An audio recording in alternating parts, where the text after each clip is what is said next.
तस्य कर्मणोऽत्यरीरिचं यद्वान्योनमिह करम् अग्निष्टसृष्टकृद्विद्यात् सर्वं सृष्टं सुहृतं करोतु मे अग्नये सृष्टकृते सुहृताहुते सर्वप्रायश्चित्ताहुतीनां कामानां समर्थयित्रे सर्वान्नः कामान् समर्थय स्वाहा। इदमग्ने सृष्टकृते तन्नमः घी की आहुति। ओम स्वाहा। इदं प्रजापतये तन्नमः। अब आहुति आप रोकेंगे। अब बच्ची के नासिका के आगे यहाँ पर आप उंगली लगाएंगे जहाँ इसकी सांस के थोड़ा सा आगे ऊपर आप बोलेंगे ओम कोसी कतमोसी कस्यासी को नामासी यस्यते नाम अमन्महि यं त्वा सोमेन अतित्रिपाम। ओम भूर्भुवः स्वः सुप्रजाः प्रजाभिः स्यां सुवीरो वीरैः सुपोषः पोषैः। ओम कोसी कदमोसी अस्येषोसी अमृतोसी आहस्पत्यं मासं प्रविश असौ। आपने कोई नाम सोचा है? हाँ माता जी ने जरूर सोचा होगा। बताइए कि आपने क्या नाम सोचा है? श्रुति। मैं आपको बताऊँ यज्ञ में बैठी ना मैं उस समय मेरे दिमाग में कुछ बच्चियों के नाम चल रहे थे, उसमें सबसे आगे श्रुति चल रही। तो मैंने कहा अगर मतलब ये कुछ नाम रखेंगे तो मैं श्रुति कहूँगी कि श्रुति रखेंगे। बहुत अच्छा। असौ श्रुति। बस आपने कहा है कि मैं परमात्मा ने जो मुझे ये फल दिया है उसका क्या नाम है। आप पूछ रहे हो हे भगवान आपने मुझे ये क्या दिया है? कस्य एषोसी, ये कौन है? तब अगले मंत्र में बताया कि ये जो परमात्मा ने दिया है तुम्हें अमृत दिया है। आज से तुम्हें तुम्हारी गोद में जो है ये अमृत है और ये अमृत ऐसा है कि आज से यही तुम्हारे नाम को आगे बढ़ाने वाला है।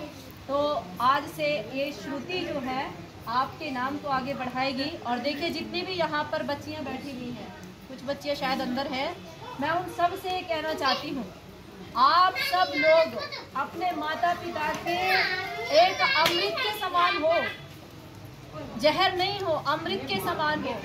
तो उस अमृत को बनाए रखना है अपने जीवन में।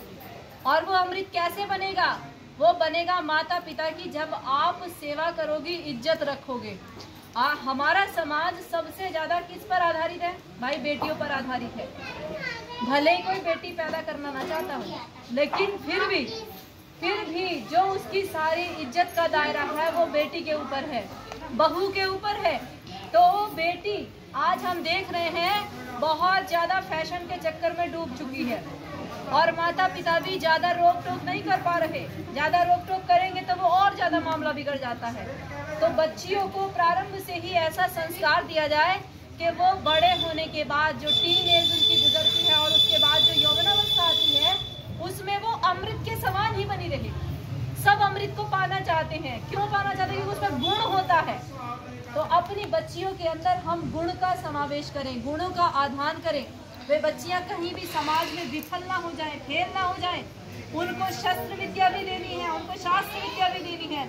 हर तरह से उनको मजबूत बनाना है, शारीरिक दृष्टि से भी मजबूत बनाना है और उसको संस्कारी रूप से भी मजबूत बनाना है। क्योंकि अगले परिवार को संभालने की सारी जिम्मेदारी किसकी है जी? सब बिटिया की है। भाई ये मत सोचे कोई, आजकल बहुत सारी लड़कियां बोले हम ही क्यों संभालें। अरे परमात्मा ने ऐसा समाज बनाया है, ऐसा पंख है इसके, एक पक्षी के दो पंख हैं। पुरुष के कुछ और काम है, महिला के कुछ और काम है। जब पुरुष कोई काम करता है तो पुरुष को कोई ये नहीं कहता कि बहुत ज्यादा काम कर दिया। वो भी बेचारा बाहर से थका हारा सब कुछ काम करके तो आता है, अपने परिवार के लिए करके आता है। आज महिला भी कर रही है, लेकिन महिला आजकल ये सोचती है कि पुरुष की बराबरी किसमें करनी है? पुरुष की बराबरी केवल घर से बाहर निकलने में करनी है और फिर उस पुरुष को घर में लगा करके रखना है। ठीक है, बराबरी में कि बोले मैं बर्तन साफ करूं तो तू धो। ठीक है, वो सब कुछ एक अंडरस्टैंडिंग होती है, वो होनी चाहिए, लेकिन आप ये सोचो कि बच्चों को पैदा करना क्या पुरुष कर देगा? अरे ये नेचुरल प्रक्रिया है जो भगवान ने हमें दिया है, उसका पालन करते हुए हमें अपने जीवन को आगे बढ़ना है। जो संस्कार सबसे पहले माँ देगी वो पिता नहीं दे सकता। जब उसके गर्भ में बच्चा पल रहा है तो वो ही संस्कार देगी, ये काम उसी का है। अगर वो जिद ये ठाने के जैसे मैं कर रही हूँ वैसे ही पुरुष भी करे, अरे ये कौन सी मानसिकता है? तो आज ये वाली मानसिकता हमारे स्कूल कॉलेजों में बताई जा रही है कि भाई बराबरी का हिस्सा है। अगर वो बच्चे पैदा नहीं कर सकता तो तुम्हें भी क्या जरूरत पड़ी है करने की? तुम्हें क्यों अपना पेट फड़वाना है? तो इसीलिए हम सब लोगों को ये ध्यान में रखना होगा, हमारी जो बच्ची है, आज जो श्रुति ने हमारे सामने जो एक खिलता हंसता फूल आया है हमारे घर में, हमारे परिवार में, इसको संस्कार मिले। और उसकी जिम्मेदारी सबसे पहली माँ की है, प्रीति जी की है, उसके बाद ऋषि भाई की आएगी, उसके बाद आप सब लोगों की आएगी। जब समाज और परिवार मिलकर के किसी बच्चे का निर्माण करता है तो वो सुगंधित पुष्प होता है, वो सुगंध देने वाला होता है। तो आइए हमारी श्रुति सुगंध फैलाए, अपने समाज में, अपने समाज का निर्माण करे, अपने परिवार का निर्माण करे और राष्ट्र में इसका नाम सबसे आगे पहुंचे। तो हम सब लोग यही कामना करते हैं। आप इसको आशीर्वाद देंगे, सबसे पहले पिता ही आशीर्वाद देते हैं। आप इसके सिर पे थोड़ा सा ऐसे हाथ रख लीजिए। आप बोलेंगे ओम सत्वा अहने परिददातु अहस्वा रात्रई परिददातु रात्रिस्वा अहोरात्राभ्याम परिददातु अहोरात्रौ त्वा अर्धमासेभ्यः परिदत्ताम् अर्धमासाः त्वा मासेभ्यः परिददतु मासास्त्वा ऋतुभ्यः परिददतु ऋतवस्त्वा संवत्सराय परिददतु संवत्सरस्त्वा आयुषे जरायै परिददातु असौ श्रुति। आपने बोला है कि हे ईश्वर, आप इसको कैसी आयु देंगे?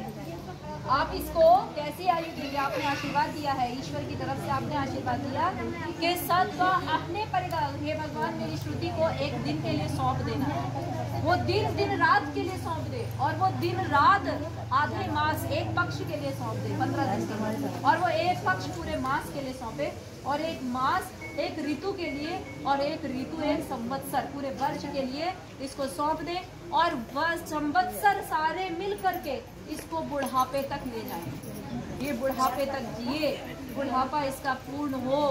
आजकल हमारे समाज की इतनी बड़ी दुर्दशा हो गई है कि अभी अभी एक वीडियो मेरे सामने आया और उसमें पिता अपनी पगड़ी रख रहा है अपनी बेटी के चरणों में, इसकी लाज रख ले, और वो कह रही है कि मैं तो ये जो पास में बैठा हुआ मुल्ला है उसी के साथ जाऊंगी, उसी के साथ जीवन कटेगा। अब एक पिता सबके सामने थाने में खड़ा होकर के उसके चरणों में गिर करके उसको बचाने की कोशिश कर रहा है, लेकिन वो बचने को तैयार नहीं है। क्यों? उसने तो शाहरुख खान देख लिया, उसने सलमान खान देख लिया, उसने आमिर खान देख लिया, उसने ऐसे ऐसे खान देख लिए जो बहुत अच्छे हैं, लेकिन वो अच्छे का आवरण ओढ़े हुए कुछ और बैठा हुआ है। और वो हमारे समाज की जो बच्ची है, एक बच्ची एक राष्ट्र होती है, एक बच्ची अगर जिंदा है तो वो एक राष्ट्र को बना सकती है, क्योंकि भाई आगे की संतति तो वही बढ़ाएगी, उसी की कोख से जन्म लेगा। और जब हम अपनी कोख ही किसी और को दे देंगे तो वो कोख हमारे लिए तो यूज हो ही नहीं, वो फिर जिस उस कोख से पैदा होने वाला जो बच्चा होगा वो हमारे ऊपर तलवार खड़ी होकर के खड़ा हुआ है। तो हम सब लोगों के अपनी बच्चियों को ये सब बातें अवश्य बतानी होगी। हमारे घरों में कोई चर्चा नहीं होती इन सब विषयों पे, अपनी बच्चियों को जरूर संस्कार दें, इस तरह से बताएं। तो मैं आशा करती हूँ कि भाई प्रीति जी और ऋषि जी, आप लोग श्रुति को अवश्य अपनी बच्ची को बड़ा करते हुए इसके अनेक संस्कार, अनेक क्रियाकर्म इस तरह से करोगे कि ये बच्ची कल को हमारे समाज में रानी दुर्गावती, रानी लक्ष्मीबाई की तरह हमारे समाज का नेतृत्व करेगी। आप सब लोगों को बहुत बहुत बधाई, बहुत बहुत शुभकामनाएं। यज्ञ की कार्रवाई यहीं पूर्ण होती है। अब हम यज्ञ प्रार्थना करेंगे। प्रीति जी, अगर आपको प्रॉब्लम हो तो आप आराम कर सकते हैं, ठीक है? आप भी हो। यज्ञ रूप प्रभु हमारे भाव उज्ज्वल कीजिए, छोड़ देवे छल कपट को मान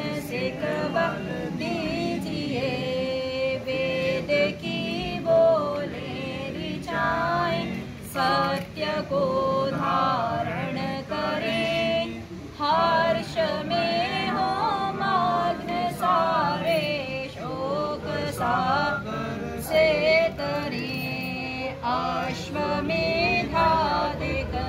चाहे यज्ञ पर